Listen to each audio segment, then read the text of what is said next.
Hello dear students, welcome to another part of our mathematics. Today we are going to discuss next type of equation of line, that means normal form. Normal. ഈ normal എന്ന് പറഞ്ഞാൽ നമ്മൾ സാധാരണ normal അല്ല കേട്ടോ. കാരണം ഏതെങ്കിലും ഒരു ലൈൻ നമ്മളൊരു പെർപെൻഡിക്കുലർ വരയ്ക്കുകയാണെങ്കിൽ നമ്മൾ മാത്സിൽ അതിന് വിളിക്കല് നോർമൽ എന്നാണ് വിളിക്കുക. ഓക്കെ അല്ലേ? അപ്പോൾ നോർമൽ എന്ന് പറഞ്ഞാൽ നിങ്ങൾ മനസ്സിലാക്കേണ്ടത് ഒരു പെർപെൻഡിക്കുലർ ലൈൻ എന്നുള്ള ഒരു മീനിങ് ആണ്. റെഡി അല്ലേ? ഇനി ഈ ഒരു ടൈപ്പ് നമുക്ക് ഡിസ്കസ് ചെയ്ത് നോക്കാം. Normal form. കൺസിഡർ എ എന്തിന് നോൺ വെർട്ടിക്കൽ ലൈൻ ഇങ്ങനെ കൺസിഡർ ചെയ്തെന്ന് മനസ്സിലായോ? കാരണം ഈ വെർട്ടിക്കൽ ലൈൻ ആണെങ്കിൽ അതിന്റെ സ്ലോപ്പ് നമുക്ക് പോസിബിൾ അല്ല, കാരണം സ്ലോപ്പ് നോട്ട് ഡിഫൈൻഡ് ആയിരിക്കും. ഓക്കെ, അപ്പോൾ ഇതിന്റെ ഡെഫിനേഷൻ, നോർമൽ ഫോമിന്റെ ഡെഫിനേഷൻ ശ്രദ്ധിക്കുക. Consider a non vertical line, let P be the perpendicular distance from origin to the line. ഒറിജിനിൽ നിന്നും ആ ലൈനിലേക്കുള്ള പെർപെൻഡിക്കുലർ ഡിസ്റ്റൻസ് ആണ് പി എന്ന് പറഞ്ഞാൽ. And omega be the angle made by perpendicular and X axis. നമ്മൾ ഒറിജിന്റെ അകത്തുനിന്ന് ആ ലൈനിലേക്ക് ഒരു പെർപെൻഡിക്കുലർ വരയ്ക്കുന്നുണ്ടല്ലോ, ആ പെർപെൻഡിക്കുലറും എക്സ് ആക്സിസും തമ്മിൽ ഉണ്ടാക്കുന്ന ആംഗിൾ ആണ് ഒമേഗ എന്ന് പറഞ്ഞാൽ. Let capital A be the foot of perpendicular from origin to the line. Foot of perpendicular note ചെയ്ത് നോക്ക് കേട്ടോ. ഫുട്ട് ഓഫ് പെർപെൻഡിക്കുലർ എന്നുള്ളത് അണ്ടർലൈൻ ചെയ്യും. ഫുട്ട് ഓഫ് പെർപെൻഡിക്കുലർ, കാരണം നമുക്ക് ക്വസ്റ്റ്യനിൽ ചോദിക്കും ഫുട്ട് ഓഫ് പെർപെൻഡിക്കുലർ. അതായത് ഒറിജിൻ എന്ന് പറയുന്ന പോയിന്റിൽ നിന്നും ആ ലൈനിലേക്ക് വരയ്ക്കുന്ന പെർപെൻഡിക്കുലർ ജോയിന്റ് ചെയ്യുന്ന ആ ഒരു പോയിന്റിനെ വിളിക്കുന്ന പേരാണ് ഫുട്ട് ഓഫ് പെർപെൻഡിക്കുലർ. അപ്പൊ ഇവിടെ നമുക്കൊരു സിമ്പിൾ ആയിട്ട് ഇതിന്റെ ഒരു പ്രൂഫ് ആക്കാൻ വേണ്ടിയിട്ട് ഒരു ഇക്വേഷൻ ഉണ്ട്, ഒരു ചെറിയൊരു ചിത്രം നമുക്ക് തന്നിട്ടുണ്ട്. ശ്രദ്ധിക്കുക കണ്ടോ, ഒരു ലൈന് തന്നിട്ടുണ്ട്. ലൈൻ എൽ ആണ്. റെഡി അല്ലേ? എൽ എന്ന് പറഞ്ഞ ലൈന് ഒറിജിനിൽ നിന്നും ലൈനിലേക്കുള്ള പോയിന്റ് ആണ് എ എന്ന് പറയുന്ന point. That is point of X comma Y. X comma Y എന്ന് പറയുന്ന പോയിന്റ്. ഓക്കെ അല്ലെ? ഇത് പെർപെൻഡിക്കുലർ ആണ്. അതുകൊണ്ടാണ് ഒറിജിനിൽ നിന്നും ലൈനിലേക്ക് ഒരു പെർപെൻഡിക്കുലർ വരച്ച ഈ പെർപെൻഡിക്കുലർ മീറ്റ് ചെയ്യുന്ന ഈ എ എന്ന് പറയുന്ന പോയിന്റിനാണ് ഫുട്ട് ഓഫ് പെർപെൻഡിക്കുലർ എന്ന് പറയാം. ഞാൻ ഇവിടുന്ന് എന്ത് ചെയ്തു, ഈ എയിൽ നിന്നും എക്സ് ആക്സിസിലേക്ക് ഒരു പെർപെൻഡിക്കുലർ വരച്ചിട്ട് ഇവിടെ ഇങ്ങനെ ഒരു ട്രയാങ്കിൾ ഫോം ചെയ്തു. റെഡി അല്ലേ? എന്തിനാന്ന് ചോദിച്ചാൽ എനിക്ക് ആവശ്യമുള്ളത് ഇവിടെ ഈ എക്സ് ആക്സിസിന്റെ ഒമേഗ എന്ന് പറയുന്ന ആംഗിൾ എക്സ് ആക്സിസും പെർപെൻഡിക്കുലറും തമ്മിൽ ഉണ്ടാക്കുന്ന ആംഗിൾ ആണ് ഒമേഗ. ഇതന്നെയല്ലേ ഇൻക്ലിനേഷൻ എന്ന് പറഞ്ഞാല്? എക്സ് ആക്സിസും ഏതെങ്കിലും ഒരു ലൈനും തമ്മിൽ ഉണ്ടാക്കുന്ന ആംഗിളിനെ വിളിക്കുന്ന പേരാണ് ഇൻക്ലിനേഷൻ. ഇൻക്ലിനേഷന്റെ ടാൻ തീറ്റനെ വിളിക്കുന്ന പേരാണ് സ്ലോപ്പ് എന്ന് പറഞ്ഞ. എല്ലാവരും ഓക്കെ അല്ലേ? അപ്പൊ ശ്രദ്ധിച്ചോ, O A equal to P. അവിടെ നമ്മൾ എഴുതി വെച്ചിട്ടുണ്ടല്ലേ, O A equal to P ആണ്. ആംഗിൾ ജസ്റ്റ് ഇവിടെ ഒരു ആംഗിൾ ഏതാണ്? എം ഒ എ, അല്ലെങ്കിൽ എക്സ് ആക്സിസിലാണ് പറഞ്ഞിട്ടുള്ളത്, കുഴപ്പമില്ല. X O A equal to angle M O A equal to omega. Okay അല്ലെ? എക്സ് ആക്സിസും ആ ലൈനും തമ്മിൽ ഉണ്ടാക്കുന്ന ആംഗിൾ ആണ് ഒമേഗ എന്ന് പറഞ്ഞ. എല്ലാവരും ഓക്കെ അല്ലേ? ഇനി ഇവിടെ നമ്മൾ പ്രൂഫ് ആക്കുകയാണ്. എനിക്ക് അവിടെ എക്സും വൈയും ആക്സിസ്. ഇവിടെ ഞാൻ പ്രൂഫ് ഉണ്ടാക്കൽ എങ്ങനെ അറിയാം? എനിക്ക് ഇവിടുന്ന് സ്ലോപ്പ് കിട്ടും. That is slope M equal to tan theta. കണ്ടോ? ടാൻ തീറ്റ എന്ന് പറഞ്ഞാൽ ടാൻ ഒമേഗ. ടാൻ ഒമേഗ എന്ന് പറഞ്ഞാൽ എനിക്ക് അതിനെ എങ്ങനെ എഴുതാം? Sine omega by cos omega എന്ന് എഴുതാം. കുഴപ്പമൊന്നുമില്ലല്ലോ. ടാൻ തീറ്റ എന്ന് പറഞ്ഞാൽ sine theta by cos theta അല്ലേ? ആ റിലേഷൻ വെച്ച് ഞാൻ അവിടെ എഴുതി. ഇനി നമുക്ക് ഒരു കാര്യം മനസ്സിലാവണം. The line is perpendicular to O A. Ready ആവണം കേട്ടോ? That is the L. The line L is perpendicular to O A. O A അഥവാ പി എന്ന് പറയുന്ന ഈ ഡിസ്റ്റൻസിന് പെർപെൻഡിക്കുലർ ആണ് എന്ത്? ലൈൻ എന്ന് പറഞ്ഞാൽ. അപ്പൊ ശ്രദ്ധിച്ചോ, ഒ എ എന്ന് പറയുന്നതിന്റെ സ്ലോപ്പ് എന്താണ്? Sine theta by cos, sine omega by cos ഒമേഗയാണ്. അങ്ങനെയാണെങ്കിൽ പെർപെൻഡിക്കുലർ ആയ മറ്റൊരു ലൈനിന്റെ സ്ലോപ്പ് എന്ന് പറഞ്ഞാൽ നെഗറ്റീവ് റെസിപ്രോക്കൽ അല്ലേ? പെർപെൻഡിക്കുലർ ആയ മറ്റൊരു ലൈനിന്റെ സ്ലോപ്പ് എന്ന് പറഞ്ഞാൽ അതെന്താണ്? Negative reciprocal. അപ്പൊ ഞാൻ എഴുതി the slope O A. Slope O A equal to tan തീറ്റയാണ്. കുഴപ്പമൊന്നുമില്ല. ഒ എ എന്ന് പറഞ്ഞാൽ എന്താണ്? ടാൻ തീറ്റയാണ്. റെഡി ആവണം കേട്ടോ? ടാൻ തീറ്റ അതായത് സൈൻ തീറ്റ ബൈ കോസ് തീറ്റയാണ്, നമുക്കറിയാം. റെഡി അല്ലേ? അങ്ങനെയാണെങ്കിൽ the slope of perpendicular to the O A. O എക്ക് പെർപെൻഡിക്കുലർ ആണ് ഏത്? ഇതിന്റെ സ്ലോപ്പ് എന്താന്ന് ചോദിച്ചു. പെർപെൻഡിക്കുലർ ആയ ലൈനായ മറ്റൊരു ലൈനിന്റെ സ്ലോപ്പ് നമുക്ക് എങ്ങനെ എഴുതാം? L is perpendicular to O A. Ready അല്ലേ? അങ്ങനെയാണെങ്കിൽ സ്ലോപ്പ് ഓഫ് എൽ എനിക്കിവിടെ എന്ത് എഴുതാം? എൽ എന്ന് പറയുന്ന ലൈനിന്റെ സ്ലോപ്പ് എന്ന് പറഞ്ഞാൽ മൈനസ് 1 ബൈ ടാൻ ഒമേഗ എന്നാണ്. മൈനസ് 1 ബൈ ടാൻ ഒമേഗ എന്ന് പറഞ്ഞാൽ minus of 1 divided by sine omega divided by cos ഒമേഗയാണ്. റെഡി അല്ലേ? ഇതിന്റെ സ്ലോപ്പ് ഞാൻ ഉണ്ടാക്കുന്നത്, ഈ ലൈനിന്റെ സ്ലോപ്പ് ഞാൻ എഴുതുന്നത് ശ്രദ്ധിക്കുക. സ്ലോപ്പ് ഓഫ് എൽ, എൽ എന്ന് പറയുന്നതിന്റെ സ്ലോപ്പ് എന്ന് പറഞ്ഞാൽ minus cos omega divided by sine omega. Ready അല്ലേ? Minus cos omega divided by sine ഒമേഗയാണ് ഈ ലൈനിന്റെ സ്ലോപ്പ്. ഇനി നമ്മൾ യൂസ് ചെയ്യാൻ പോകുന്നത് കണ്ടോ, ഇവിടെ സ്ലോപ്പ് കിട്ടി. ഇനി ഈ പോയിന്റ് ഫുട്ട് ഓഫ് പെർപെൻഡിക്കുലർ എന്ന് പറഞ്ഞ ഈ പോയിന്റ് എ എന്ന് പറയുന്ന പോയിന്റിന് എക്സ് കോർഡിനേറ്റും വൈ കോർഡിനേറ്റും കിട്ടിക്കഴിഞ്ഞാൽ എനിക്ക് കാര്യങ്ങൾ എളുപ്പമായി. ഒരു പോയിന്റ് കിട്ടി, സ്ലോപ്പ് കിട്ടി. പോയിന്റ് സ്ലോപ്പ് ഫോമിൽ യൂസ് ചെയ്ത് എനിക്ക് നോർമൽ ഫോമിന് ഡിറൈവ് ചെയ്തെടുക്കാം. ഓക്കെ അല്ലേ? അപ്പൊ ഞാൻ ഇവിടെ ഈ എക്സ് വൈ എന്നുള്ള പോയിന്റിന് കിട്ടാൻ വേണ്ടി ഞാൻ ഇവിടെ എഴുതുന്നത് ശ്രദ്ധിക്കുക. എക്സ് വൈ എന്ന് പറയുന്ന കോർഡിനേറ്റ് ഞാൻ കണ്ടെത്തുന്ന രീതി ശ്രദ്ധിക്കുക.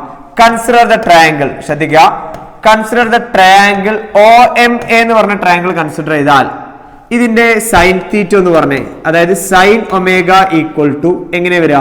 AM divided by OA. Sine theta എന്ന് പറഞ്ഞാൽ opposite side by hypotenuse, that is equal to ഇവിടെ എങ്ങനെ OA എന്ന് പറഞ്ഞാൽ P, AM എന്ന് പറഞ്ഞാലോ y ആക്സിസിലെ ഡിസ്റ്റൻസ് അല്ലേ, അതുകൊണ്ട് എനിക്ക് y കോർഡിനേറ്റിന് എങ്ങനെ എഴുതാം? y equal to P sine omega എന്ന് എഴുതാം. കുഴപ്പമില്ലല്ലോ? റെഡി അല്ലേ?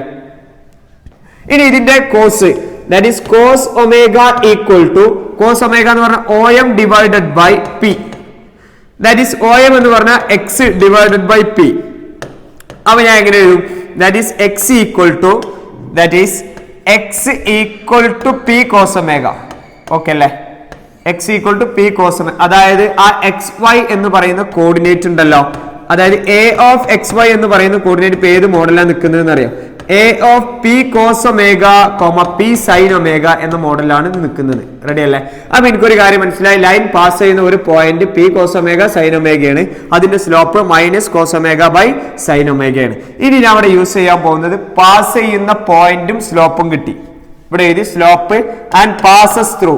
ശ്രദ്ധിക്കട്ടോ, ആൻഡ് പാസസ് ത്രൂ, പാസ് ചെയ്യുന്ന പോയിന്റ് കണ്ടോ, x0 y0 എന്ന് പറയുന്ന പാസ് ചെയ്യുന്ന പോയിന്റ് എന്താ? P cos omega and P sine ഒമേഗയാണ്. എല്ലാവരും ഓക്കെ അല്ലേ? എല്ലാവരും ഓക്കെ അല്ലേ? രണ്ടും കിട്ടി. ഇനി ഞാൻ അവിടെ യൂസ് ചെയ്യാൻ പോകുന്നത് ഒരു പോയിന്റും അതിന്റെ സ്ലോപ്പും കിട്ടിയാൽ പോയിന്റ് സ്ലോപ്പ് ഫോം ആണ് ഞാൻ അവിടെ യൂസ് ചെയ്യും. പോയിന്റ് സ്ലോപ്പ് ഫോം എന്ന് പറഞ്ഞാൽ y minus y0 equal to m into x minus x0 ആയിരിക്കും ഇക്വേഷൻ ഉണ്ടാവുക. ഓക്കെ അല്ലെ? x0 y0 സ്ലോപ്പ് ഒക്കെ നമുക്ക് അറിയാം. അപ്പൊ y മൈനസ് y0 എന്ന് പറഞ്ഞാൽ P sine omega, P sine omega equal to m എന്ന് പറഞ്ഞാൽ minus cos omega divided by sine omega into x minus P cos omega. Okay അല്ലേ? x minus P cos omega. ഞാൻ ഇതിനെ ഇങ്ങോട്ട് multiply ചെയ്യാം. അപ്പൊ എന്താ സംഭവിക്കാൻ നോക്കാം. ഇതിനെ ഡയറക്റ്റ് കൊണ്ട് മൾട്ടിപ്ലൈ ചെയ്യുമ്പോൾ ഈ സൈൻ ഒമേഗ കിട്ടു വരുമ്പോൾ sine omega of y minus P sine omega equal to minus cos omega into X minus, കണ്ട ഉള്ളിൽ മൾട്ടിപ്ലൈ ചെയ്തപ്പോൾ minus cos omega into X minus minus കൂടി plus P cos square omega എന്ന് എഴുതി. കുഴപ്പമില്ലല്ലോ? P cos square omega. ഇനി sine ഒമേഗയുടെ ഉള്ളിൽ മൾട്ടിപ്ലൈ ചെയ്യുമ്പോൾ y into sine omega minus P sine square omega equal to minus cos omega into x plus P cos square omega. എല്ലാവരും okay അല്ലേ? എല്ലാവരും ഓക്കെ ആണല്ലോ? റെഡി. ഇനി y സൈൻ ഒമേഗ, ഈ y കോസ്, ഈ സൈനിന്റെ പവറും കോസിന്റെ പവറും 1 ഉള്ളതിനൊക്കെ ഒരു സൈഡിൽ 2 ഉള്ളതിനൊക്കെ മറ്റൊരു സൈഡിലേക്ക് മാറ്റി. അപ്പൊ ഞാൻ എഴുതുന്നത് y സൈൻ ഒമേഗ മൈനസ് ഉള്ളത് കിട്ടും വന്ന plus cos omega into X equal to P cos square omega, ഈ മൈനസ് അങ്ങോട്ട് പോയ plus P sine square omega എന്ന് എഴുതി. ഓക്കെ അല്ലെ? ഈ പിയും ഔട്ട് സൈഡ് കൊണ്ട് എടുത്തു കഴിഞ്ഞാൽ ബാക്കി വരുന്നത് P cos square omega plus sine square omega. കണ്ടോ? Sine square theta plus cos square theta 1 ആണ് ആൻസർ. പെട്ടെന്ന് കിട്ടി. ഇനി ഇതിനെ ഒന്നും കൂടി നമ്മൾ സ്റ്റൈലാക്കി എഴുതുന്ന സമയത്ത് ഞാൻ ഇവിടെ ഒന്നുകൂടി അറേഞ്ച് ചെയ്ത് എഴുതി X cos omega plus y sine omega equal to, ഈ വാല്യൂ 1 അല്ലേ?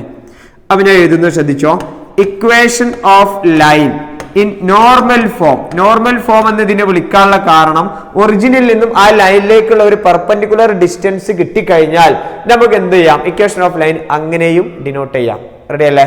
In normal form. ശ്രദ്ധിച്ചോ, ഇൻ നോർമൽ ഫോം എന്ന് പറഞ്ഞാൽ ഇവിടെ ഞാൻ എഴുതി X cos omega plus y sine omega equal to, ഇതിന്റെ വാല്യൂ 1 അല്ലേ? അപ്പൊ ജസ്റ്റ് P മാത്രം ഉണ്ടാവും. That is X cos omega plus y sine omega equal to P. ഇനി ഇതിന്റെ അകത്ത് വരുന്ന വാല്യൂസ് P എന്ന് പറഞ്ഞാൽ perpendicular distance from origin to line, from origin to line, ഒറിജിനിൽ നിന്നും ആ ലൈനിലേക്കുള്ള ഡിസ്റ്റൻസ് ആണ് P എന്ന് പറഞ്ഞാൽ. ഒമേഗ എന്ന് പറഞ്ഞാലോ ഇൻക്ലിനേഷൻ, ഇൻക്ലിനേഷൻ ഓഫ് പി. പിയുടെ അല്ല, ലൈനിന്റെ ഇൻക്ലിനേഷൻ അല്ല, പിയുടെ ഇൻക്ലിനേഷൻ ആണ് ഏത്? ഒമേഗ എന്ന് പറഞ്ഞു, മറന്നുപോയത്. അപ്പോൾ ഈ പിക്ക് ഒരു ഡിഫറെന്റ് കണ്ടീഷൻസ് ഉണ്ട്. അപ്പോൾ ഇവിടെ നമുക്ക് എഴുതാം. ഞാൻ ജസ്റ്റ് ഇവിടെ ഇങ്ങനെ എഴുതുന്നത് ശ്രദ്ധിക്കാം. Coefficient of X whole square plus coefficient of Y whole square is equal to 1 ആയിരിക്കും. കാരണം എന്താ? ഇതിന്റെ കോഎഫിഷ്യന്റ് കോസ് ആണ്, ഇതിന്റെ സൈൻ ആണ്. അപ്പോൾ sine square theta plus cos square theta എപ്പോഴും 1 ഉണ്ടാവുക നോർമൽ ഫോമിൽ. റെഡി ആവണം കേട്ടോ, നോർമൽ ഫോമിൽ. ഇനി ഇവിടെ പിയുടെ ഡിഫറെന്റ് കണ്ടീഷൻസ് നമുക്കൊന്ന് വരക്കാം. ഞാൻ അവിടെ ഇങ്ങനെ എഴുതുന്നത് ശ്രദ്ധിക്കുക. ഓരോ കണ്ടീഷൻസ്, ഫസ്റ്റ് കണ്ടീഷൻ നമ്മൾ എഴുതിയത് തന്നെയാണ്, നമ്മളുടെ നോട്ടിൽ വളരെ ഡീറ്റെയിൽഡ് ആയിട്ടുണ്ട്. ജസ്റ്റ് വൺ ഞാൻ ഇങ്ങനെ ഡിനോട്ട് ചെയ്തു. ഓക്കെ അല്ലേ? ഇനി ഇതിൻ്റെ അകത്തേക്ക് വേണ്ട, ഇവിടുന്ന് ഒരു പെർപെൻഡിക്കുലർ ഡിസ്റ്റൻസ് വരച്ചു. നമ്മൾ കണ്ടെത്തേണ്ട ഇക്വേഷൻ ഇതാണ്. അപ്പോൾ ഇവിടുന്ന് ഇങ്ങനെ ഇങ്ങോട്ടുള്ള ഡിസ്റ്റൻസ് ആണ് എന്ത്? ഒമേഗ എന്ന് പറഞ്ഞാൽ. ഒറിജിനിൽ നിന്നും ഇവിടേക്കുള്ള ഈ ലൈനാണ് പി എന്ന് പറഞ്ഞാൽ. ഓക്കെ അല്ലേ? അങ്ങനെയാണെങ്കിൽ ഈ ഇക്വേഷൻ ഓഫ് ലൈന് ഒന്നുണ്ടായിരിക്കും. ഓക്കെ അല്ലേ? പിയുടെ ഡിഫറെന്റ് വാല്യൂസ് ആണ്, ഒമേഗയുടെ പിയുടെ ഒക്കെ ഡിഫറെന്റ് വാല്യൂസ് ആണ് പറയുന്നത് കേട്ടോ. ഇനി അടുത്തത് ഇപ്പൊ നമ്മൾ കണ്ട അതേ ഇക്വേഷൻ തന്നെയാണ്. പിന്നൊന്നുള്ളത് ഇങ്ങനെ ഉണ്ടോ, ഇതാണ് പി. ഇവിടെ ഒരു ഒമേഗ നമുക്ക് പറയാം, ഇതും ഒരു പി ആണ്. ഓക്കെ ആവണം കേട്ടോ. പിയുടെ ഡിഫറെന്റ് കണ്ടീഷൻസ് ആണ്. ജസ്റ്റ് നമ്മൾ ഡെഫിനിഷൻ പോലെ ഇങ്ങനെ പറഞ്ഞു പോവാനേ ഉള്ളൂ. അതായത് ഇങ്ങനെ ലൈന് വന്നാൽ ഇവിടുന്ന് ഇങ്ങനെ ഇങ്ങോട്ട് പെർപെൻഡിക്കുലർ, അപ്പൊ ഇവിടുന്ന് ഇങ്ങനെ ഇങ്ങോട്ട്, ഇതാണ് ഒമേഗ, ഇതാണ് പി. ഓക്കെ അല്ലേ? ലാസ്റ്റ് ആൻഡ് ഫൈനൽ കണ്ടീഷനും കൂടി നമ്മൾ ഡിസ്കസ് ചെയ്തു. യെസ്, ഇവിടെ ഒരു കണ്ടീഷൻ ഉണ്ട്. ഇത് പെർപെൻഡിക്കുലർ, ഇവിടെ പെർപെൻഡിക്കുലർ, ഇവിടെ പെർപെൻഡിക്കുലർ, ഇവിടെ പി. ഇവിടുന്ന് ഇങ്ങനെ ആയിട്ട് കംപ്ലീറ്റ് ആയിട്ട് വരച്ചാൽ ഒമേഗയായി. റെഡി അല്ലേ? അപ്പൊ എനിക്ക് ഇവിടെ ഒരൊറ്റ പോയിന്റും കൂടി ഞാൻ എഴുതും. 0 ≤ ഒമേഗ ≤ 360 എന്നാണ് പറയാം. അതായത് 0 ≤ ഒമേഗ ≤ പൈ, അതായത് 2π വരെ ഒമേഗയുടെ റെവല്യൂഷൻ സംഭവിക്കാം. ഓക്കെ ആണല്ലോ? നമ്മുടെ NCERT-യിൽ ഡീറ്റെയിൽഡ് ആയിട്ട് പറഞ്ഞിട്ടുള്ള ഒരു കൺസെപ്റ്റ് ആണ്. ജസ്റ്റ് ഒന്ന് ഓർത്തിരുന്നാൽ മതി. ഓക്കെ, ഇനി ഇതിലെ ഒരു നോട്ട്. ഓക്കെ, കുഴപ്പമില്ല. 0 ≤ ഒമേഗ ≤ 360 നമ്മൾ പറഞ്ഞ അതേ നോട്ട് തന്നെയാണ് കേട്ടോ, കുഴപ്പമില്ല. Next one, the figure below the equation of line A B. നമ്മളോട് കണ്ടെത്താൻ പറഞ്ഞിട്ടുള്ളത് എ ബിയുടെ ഇക്വേഷൻ ഓഫ് ലൈൻ ആണ് നമുക്ക് കണ്ടെത്തേണ്ടത്. എ ബിയുടെ ഇക്വേഷൻ ഓഫ് ലൈൻ ആണ് കണ്ടുപിടിക്കേണ്ടത്. ബട്ട് ഇവിടെ നമുക്ക് തന്നിട്ടുണ്ട് ആംഗിൾ π/2. അപ്പൊ ശ്രദ്ധിച്ചോ, ഞാൻ ഇനി ഇവിടുന്ന് എഴുതിയെടുക്കുന്നത് ശ്രദ്ധിക്കട്ടോ. ലൈൻ നമുക്ക് അറിയുന്ന കൺസെപ്റ്റ് ആണ്. പെർപെൻഡിക്കുലർ ഫ്രം ഒറിജിൻ, ഒറിജിനിൽ നിന്നുമുള്ള പെർപെൻഡിക്കുലറിന്റെ ഡിസ്റ്റൻസ് നമുക്കറിയാം. പെർപെൻഡിക്കുലർ ഫ്രം ഒറിജിൻ എന്ന് പറഞ്ഞാൽ അത് 5 യൂണിറ്റ് ആണ്. അതായത് ഇവിടെ നമുക്ക് പിയുടെ വാല്യൂ കിട്ടി 5 ആണെന്ന് കിട്ടി. ഓക്കെ അല്ലേ? നോർമൽ ഫോം ആണ് സൂചിപ്പിക്കുന്നത് പിയുടെ. അതായത് ഒരു ലൈനിന്റെ ഇക്വേഷൻ കണ്ടുപിടിക്കാൻ ഒരു പെർപെൻഡിക്കുലർ തന്നു കഴിഞ്ഞാൽ അവിടെ നിങ്ങൾ യൂസ് ചെയ്യേണ്ടത് നോർമൽ ഫോം ആണ്. നോർമൽ എന്ന് പറഞ്ഞാൽ അതിന്റെ മീനിങ് പെർപെൻഡിക്കുലർ എന്നുള്ള മീനിങ് തന്നെയാണ്. ഓക്കെ, ഇനി ഇവിടെ ഉള്ളത് omega.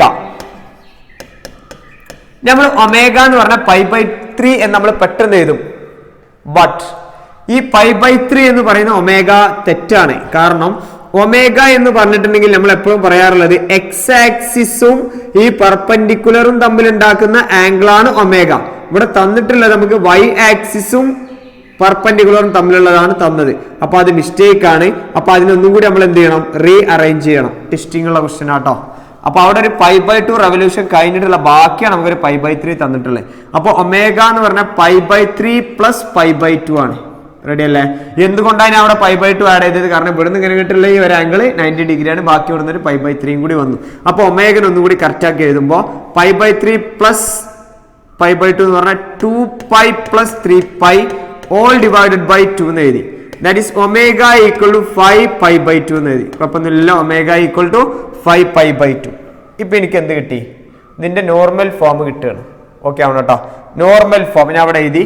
Omega = 5π/2 and p = 5 by normal form.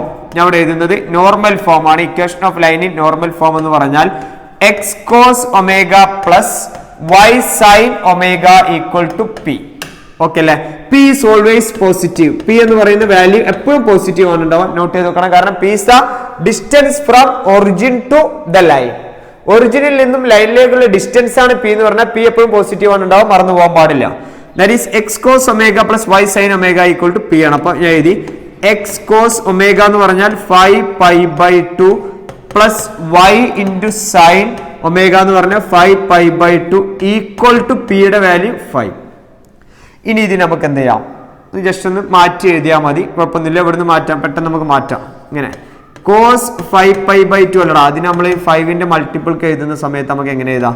cos of 4π plus pi all divided by 2 okay അല്ലേ, equal to cos of 2π plus π/2. Ready അല്ലേ? cos 2π plus π/2, 2π plus π/2 എന്ന് പറഞ്ഞാൽ cos π/2. cos π/2ന്റെ വാല്യൂ എന്താ? 0 ആണ്. അങ്ങനെയാണെങ്കിൽ അത് തന്നെയാണ് ഇവിടെ sin π/2 എന്ന് പറഞ്ഞാൽ കുഴപ്പമൊന്നുമില്ല. sin π/2യുടെ വാല്യൂ എന്താ?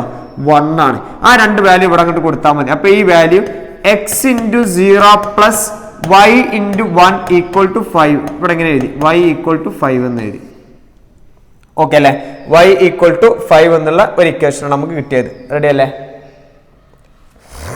ഇനി next one, using the concept of line prove that the 3 points R collinear. 3 പോയിന്റുകൾ കൊളീനിയർ ആണ്. ജസ്റ്റ് അങ്ങനെ ഒരു ലൈൻ കൺസിഡർ ചെയ്തു. ഈ 3 പോയിന്റ് കൊളീനിയർ എന്ന് പറഞ്ഞാൽ ഈ 3 പോയിന്റ് നിൽക്കുന്നത് ഒരൊറ്റ ലൈനിൽ എന്നുള്ള മീനിങ് അല്ലേ? കണ്ടോ? 3,0, next one -2, -2 and next one 8,2. ഇത് കൊളീനിയർ ആണ്. യൂസിങ് കൺസെപ്റ്റ് ഓഫ് ലൈൻ വെച്ചിട്ടാണ് നമുക്ക് പറയേണ്ടത്. അപ്പൊ ഞാൻ ഇവിടെ ഉണ്ടാക്കുന്നത് ശ്രദ്ധിക്കണം കേട്ടോ. ഈ 2 പോയിന്റ് യൂസ് ചെയ്യുന്ന ലൈൻ ഞാൻ ഇത് കിട്ടുമല്ലോ. ഈ 2 പോയിന്റ് യൂസ് ചെയ്തിട്ട് ഞാൻ ഇക്വേഷൻ ഓഫ് ലൈൻ എഴുതിയാൽ എനിക്ക് ഈ ലൈൻ്റെ ഇക്വേഷൻ കിട്ടൂലേ? ഈ ലൈൻ്റെ ഇക്വേഷനുള്ളിൽ ഈ പോയിന്റിന് ഫിറ്റ് ചെയ്ത് കൊടുത്തിട്ടുണ്ടെങ്കിൽ ഈ ലൈൻ സാറ്റിസ്ഫൈ ചെയ്യുകയാണെങ്കിൽ അത് കൊളീനിയർ ആണെന്ന് പറഞ്ഞൂടെ?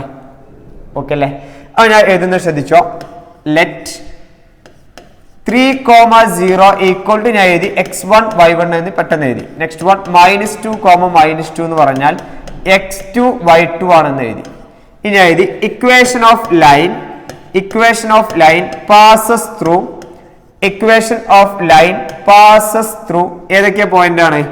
3, 0 ആൻഡ് -2 ഇതിലൂടെ പാസ് ചെയ്യുന്ന ഇക്വേഷൻ ഓഫ് ലൈൻ എനിക്ക് എഴുതാം. അപ്പൊ ഞാൻ അവിടെ എഴുതി y minus y0 by okay y1 ആണ് എഴുതിയിട്ടുള്ളത് അല്ലേ? y minus y1 divided by y2 minus y1 equal to x minus x1 divided by x2 minus x1 ആണ്. ഓക്കെ അല്ലേ? ഇനി ഞാൻ ഇതിന്റെ അകത്തേക്ക് ഈ വാല്യൂസിനെ ഡയറക്റ്റ് കൊണ്ടൊന്ന് ഫിറ്റ് ചെയ്യണം. അപ്പൊ y minus y1 എന്ന് പറഞ്ഞാൽ 0 divided by y2 minus y1 എന്ന് പറഞ്ഞാൽ -2 minus 0 equal to x minus x1 divided by x2 minus x1. y by -2 equal to x minus 3 divided by -5. അങ്ങോട്ടും ഇങ്ങോട്ടും മൾട്ടിപ്ലൈ ചെയ്യുന്ന സമയത്ത് -5y equal to -2 into x minus 3. -2 into x minus 3. That is -5y equal to -2x plus 6. Ready അല്ലേ? അവൻ അവിടെ എഴുതി 5y plus 2x minus 6 is equal to 0. ഇതിനൊന്നും കൂടെ എഴുതുന്ന സമയത്ത് 2x minus 5y minus 6 equal to 0 is the equation of line. Equation of line passes through ഏത് പോയിന്റിലൂടെ പാസ് ചെയ്യുന്നത്? ഏത് പോയിന്റിലൂടെയാണ് ഇക്വേഷൻസ് ഓഫ് ലൈൻ പാസ് ചെയ്യുന്നത്? 3, 0 ആൻഡ് നെക്സ്റ്റ് പോയിന്റ് ഏതാ? 3, 0 ആൻഡ് -2 പാസ് ചെയ്യണം. റെഡി അല്ലേ? ഇനി ടു ചെക്ക് ദ പോയിന്റ്, ഈ പോയിന്റ് നമ്മൾ ചെക്ക് ചെയ്യും ഈ ലൈനിലാണോ എന്ന്. 8, 2 എന്ന് പറഞ്ഞു. അപ്പൊ ഞാൻ അടുത്ത സ്റ്റെപ്പ് എഴുതുന്നത് ശ്രദ്ധിക്കുക. To check the point 8,2 lie on the line. ഏത് ലൈനിൽ? Lie on the line 2x minus 5y minus 6 equal to 0 എന്ന് പറയുന്ന ഈ പോയിന്റ് ഞാൻ ചെക്ക് ചെയ്യും. ചെക്ക് ചെയ്തിട്ട് സാറ്റിസ്ഫൈ ചെയ്യുകയാണെങ്കിൽ എന്തുണ്ടോ കൊളീനിയർ എന്ന് പറയാനും കൊളീനിയർ അല്ല എന്ന് പറയും. അപ്പൊ ഞാൻ എഴുതി 5x minus 2x minus 5y അല്ലേ? Okay, that is 2x minus 5y minus 6 equal to 0 at 8,2. x കാണുന്നിടത്ത് 8, y കാണുന്നിടത്ത് 2 കൊടുക്കുമ്പോൾ 2 into 8 minus 5 into 2 minus 6 equal to നോക്കാം 0 വരുന്നുണ്ടോ, ഇക്വേഷൻ സാറ്റിസ്ഫൈ ചെയ്യുന്നുണ്ടോ നോക്കാം. 2 into 8 എന്ന് പറഞ്ഞാൽ എന്തായി? 16 minus 10 minus 6 equal to 16 minus 16. Answer becomes 0. is satisfied. ഇതെന്തായി? സാറ്റിസ്ഫൈ ചെയ്തു. അതുകൊണ്ട് നമുക്ക് എന്ത് വിളിക്കാം? therefore the 3 points lie on a line. ഇത് മൂന്ന് നിൽക്കുന്നത് ഒരൊറ്റ ലൈനിലാണ് നമുക്ക് എന്ത് ചെയ്യാം? ഡിഫൈൻ ചെയ്യാം. ഓക്കെ അല്ലേ? ഇങ്ങനെയാണ് കൺസെപ്റ്റ് ഓഫ് ലൈൻ വെച്ചിട്ട് നമുക്ക് എന്ത് ചെയ്യാം, കൊളീനിയാരിറ്റി ചെക്ക് ചെയ്യാം. ഇപ്പൊ 3 ടൈപ്പ് കൊളീനിയാരിറ്റി നമ്മൾ ചെക്കിങ് പറഞ്ഞു. ഫസ്റ്റ് വൺ ഡിസ്റ്റൻസ് ഫോർമുല വെച്ചിട്ട് കൊളീനിയാരിറ്റി ചെക്ക് ചെയ്യാം, സെക്കൻഡ് വൺ സ്ലോപ്പ് വെച്ച് കൊളീനിയാരിറ്റി ചെക്ക് ചെയ്യാം, third one concept of line വെച്ചിട്ടും നമുക്ക് എന്ത് ചെയ്യാം, കൊളീനിയാരിറ്റി ചെക്ക് ചെയ്യാം. റെഡി ആവണം കേട്ടോ. ഇനി fifth one, the perpendicular from origin to the line meets at the point -2, 3. Find equation of line. അങ്ങനെയാണെങ്കിൽ നമുക്ക് എന്ത് കണ്ടുപിടിക്കണം, ഇക്വേഷൻ ഓഫ് ലൈൻ കണ്ടെത്തണം. ശ്രദ്ധിച്ചോ, ഞാൻ ഇതിനെ ജസ്റ്റ് ഒരു ഇക്വേഷൻ എഴുതുകയാണ്. ഉണ്ടോ, ഈ ലൈൻ -2,9 എന്നല്ലേ ഇവിടെ അല്ല ഉണ്ടാവും, ഈ പോയിന്റ് ഇവിടെ അങ്ങനെ അല്ലേ, കുഴപ്പമില്ല. എവിടെയാണ് ഈ പെർപെൻഡിക്കുലർ ഫ്രം ഒറിജിനിൽ നിന്നുള്ള പെർപെൻഡിക്കുലർ ജോയിന്റ് ചെയ്യുന്ന പോയിന്റ് നമുക്ക് തന്നിട്ടുണ്ട്, -2,9 ആണെന്ന് പറഞ്ഞിട്ടുണ്ട്. ഇനി ഒറിജിനല്ലേ, ഒറിജിനിൽ നിന്നല്ല നമ്മൾ മീറ്റ് ചെയ്യുന്നത്. അപ്പോൾ ശ്രദ്ധിച്ചോ, ഇതിന്റെ ഈ ലൈനിന്റെ സ്ലോപ്പ് കിട്ടണം. ഈ ലൈനിന്റെ സ്ലോപ്പ് എന്ന് പറഞ്ഞാൽ ഇവിടുന്ന് ഇങ്ങനെ ഇങ്ങോട്ടുള്ള സ്ലോപ്പ് കിട്ടുമല്ലോ, ഇവിടുന്ന് ഇങ്ങോട്ട് ഇതുവരെയുള്ള സ്ലോപ്പ് എന്ന് പറഞ്ഞാൽ അത് നെഗറ്റീവ് സ്ലോപ്പ് ഉണ്ട്. അപ്പൊ ഞാൻ ഇതിന്റെ ഇക്വേഷൻ ഓഫ് ലൈൻ കണ്ടെത്തുന്നത് the perpendicular from origin to the line meets at the point 2,3,29 എന്ന് പറഞ്ഞ പോയിന്റിൽ മീറ്റ് ചെയ്തു. അങ്ങനെയാണെങ്കിൽ ഫൈൻഡ് ഇക്വേഷൻ ഓഫ് ലൈൻ എന്നാണ് ചോദിച്ചത്. ഇക്വേഷൻ ഓഫ് ലൈൻ കണ്ടുപിടിക്കണം. ഓക്കെ അല്ലേ? അപ്പോൾ ശ്രദ്ധിക്കുക, the slope, the distance from origin to the distance from origin to the point. ഒറിജിനിൽ നിന്നും ആ പോയിന്റിലേക്കുള്ള ഡിസ്റ്റൻസ് ആണ് നമ്മളോട് ചോദിച്ചത്. ആ പോയിന്റിലേക്കുള്ള ഡിസ്റ്റൻസ് എന്ന് പറഞ്ഞാൽ നമുക്ക് എങ്ങനെ ഡിസ്റ്റൻസ് ഫോർമുല നമുക്ക് എങ്ങനെ യൂസ് ചെയ്യാം, x2 minus x1 the whole square plus y2 minus y1 the whole square. Okay അല്ലേ? ക്ലിയർ ആവണം കേട്ടോ. y2 minus y1 whole square then x2 minus x1 whole square equal to root of x2 minus x, ഇതിന്റെ അകത്ത് നിന്ന് ഞാൻ എഴുതി, that is -2 minus 0 whole square plus 9 minus 0 the whole square equal to root of 4 plus 81 equal to 85. root 85. Okay കേട്ടോ, root 80 ഇതാണ് ഇതിന്റെ distance, root 85. ഇനി നമുക്ക് ആവശ്യമുള്ളത് ഇവിടുന്ന് ഇങ്ങോട്ടുള്ള ആംഗിൾ കിട്ടും. ഈ ഇക്വേഷൻ ഓഫ് ലൈൻ ആണ് നമ്മളോട് ചോദിച്ചിട്ടുള്ളത്. അപ്പൊ അതിനു വേണ്ടി നമുക്ക് ഇവിടുന്ന് ഇത് മീറ്റ് ചെയ്യുന്ന പോയിന്റ് തന്നു. ഇനി ഇതിന്റെ സ്ലോപ്പ് കിട്ടിക്കഴിഞ്ഞാൽ നമുക്ക് ഈ സ്ലോപ്പും ഈ പോയിന്റ് ഓഫ് ഇക്വേഷനും കണ്ടെത്തിയിട്ട് അങ്ങനെയും ലൈന് കണ്ടെത്താം.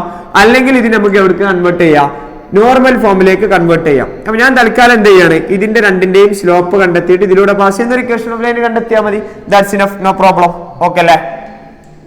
അപ്പൊ ഞാൻ എഴുതുന്നത് രണ്ട് രീതിയിലും കണ്ടെത്താം. അവിടെ ചോദിച്ചിട്ടുള്ളത് ഈ ഒരു ഡിസ്റ്റൻസ് തന്നിട്ടുണ്ട്, അല്ലെങ്കിൽ ഇത് മീറ്റ് ചെയ്യുന്ന പോയിന്റ് തന്ന് ശരിക്ക് ഇത് ഏത് മോഡലാണ് നമ്മളോട് ചോദിച്ചിട്ടുള്ളത്, നോർമൽ ഫോമിലേക്ക് എഴുതാൻ വേണ്ടിയിട്ടാണ് ചോദിച്ചിട്ടുള്ളത്. പക്ഷെ നമുക്ക് ഇതിനെന്ത് ചെയ്യാം, നോർമൽ ഇക്വേഷനിൽ നമുക്ക് ആൻസർ ആക്കാം. ഓക്കെ അല്ലേ? അപ്പൊ ഇതിന്റെ സ്ലോപ്പ് ഞാൻ ഇവിടെ O എന്നും ഇതിൽ A എന്നും എഴുതി. അപ്പൊ ഇനി ശ്രദ്ധിച്ചോ, സ്ലോപ്പ് ഓഫ് OAയുടെ സ്ലോപ്പ് എന്ന് പറഞ്ഞാൽ എന്താ, y2 minus y1 divided by x2 minus x1 അല്ലേ. y2 minus y1 എന്ന് പറഞ്ഞാൽ 9 minus 0 divided by x2 minus x1 -2 minus 0 that is -9/2 ആണ് ഇതിന്റെ സ്ലോപ്പ്. കണ്ടോ, ലൈൻ ഇങ്ങനെ തന്നെയല്ലേ നിൽക്കുന്നത്. ഇനി പാസസ് ത്രൂ ഏത് പോയിന്റ് ആണ്, കണ്ടോ, പാസസ് ത്രൂ -2,9 ഇതിലൂടെ പാസ് ചെയ്യുമ്പോൾ സ്ലോപ്പ് -9/2 ആയിട്ടുള്ള ലൈൻ. അപ്പോൾ പോയിന്റ് സ്ലോപ്പ് ഫോം ആണ് യൂസ് ചെയ്യേണ്ടത്. റെഡി അല്ലേ? പോയിന്റ് സ്ലോപ്പ് ഫോം യൂസ് ചെയ്യുമ്പോൾ m എന്ന് പറഞ്ഞാൽ -9/2 ആണ് നമുക്ക് കിട്ടിയിട്ടുണ്ട്. ഓക്കെ അല്ലേ? m എന്ന് പറയുന്നത് -9/2 ആണ് ഇതിന്റെ സ്ലോപ്പ് കിട്ടിയത്. റെഡി ആവണം കേട്ടോ. m = -9/2. നമുക്ക് കണ്ടെത്തേണ്ട ഇക്വേഷൻ ഓഫ് ലൈൻ എന്ന് പറഞ്ഞാൽ ഇതാണോ, ഇതിന്റെ സ്ലോപ്പും ഇതിലൂടെ പാസ് ചെയ്യുന്ന ഇക്വേഷൻ ഓഫ് ലൈൻ ആണ് നമുക്ക് കണ്ടെത്തേണ്ടത്. അപ്പൊ ശ്രദ്ധിച്ചോ, സ്ലോപ്പ് -9/2 ഈ ഇക്വേഷൻ ഓഫ് ലൈൻ ആണെങ്കിൽ നമുക്കറിയാം ദ ലൈൻ പെർപെൻഡിക്കുലർ ടു ഏതാണ്, OA. അപ്പൊ that is slope equal to എന്താ ഉണ്ടാവുക, -2/9. കണ്ടോ, -2/9. അപ്പൊ ഇതിന്റെ സ്ലോപ്പ് എങ്ങനെ വരും, ഈക്വൽ ടു മൈനസും കൂടി +2/9 വരും. റെഡി അല്ലേ? ആ ലൈന് പാസസ് ത്രൂ ഏത് പോയിന്റ് ആണ്, -2,9. ഇതിന് ഞാൻ x0 y0 എന്ന് കൺസിഡർ ചെയ്തു. റെഡി അല്ലേ? m എന്ന് പറയുന്ന സ്ലോപ്പ് 2/9 ആണ്. പാസസ് ത്രൂ x0 y0 എന്ന് പറയുന്ന ഒരു പോയിന്റ് -2,9 ആണ്. അങ്ങനെയാണെങ്കിൽ ഇവിടെ നമ്മൾ യൂസ് ചെയ്യുന്നത് point slope form y - y0 equal point slope form ഇവിടെ എഴുതി വെച്ച് പോയിന്റ് സ്ലോപ്പ് ഫോം. ഓക്കെ അല്ലേ? പോയിന്റ് സ്ലോപ്പ് ഫോം ആണ് നമ്മൾ യൂസ് ചെയ്യുന്നത്. അപ്പോൾ y minus Y naught equal to M into X minus X naught. Y minus Y naught equal to M എന്ന് പറഞ്ഞാൽ 2/9 ഇൻറ്റു എക്സ് പ്ലസ് 2 ആയി മാറി. ഇത് ഇങ്ങോട്ട് കൊടുക്കുന്ന സമയത്ത് 9 into Y minus 9 equal to 2x plus 4 എന്ന് എഴുതി. That is 9y minus 81 equal to 2x plus 4. That is 2x plus 4 minus 9y plus 81 equal to 0 എന്ന് എഴുതി. ഓക്കെ അല്ലേ? എല്ലാവരും ഓക്കെ അല്ലേ? ഇക്വേഷൻ ഓഫ് ലൈൻ പ്രൊസീഡ് ചെയ്യുന്നത് ശ്രദ്ധിക്കുക. That is 2x minus 9y plus 85 equal to 0 ആയിരിക്കും. 2x minus 9y plus 85 equal to 0 ആണ് ആ ഇക്വേഷൻ ഓഫ് ലൈൻ വരുന്നത്. ഓക്കെ അല്ലേ?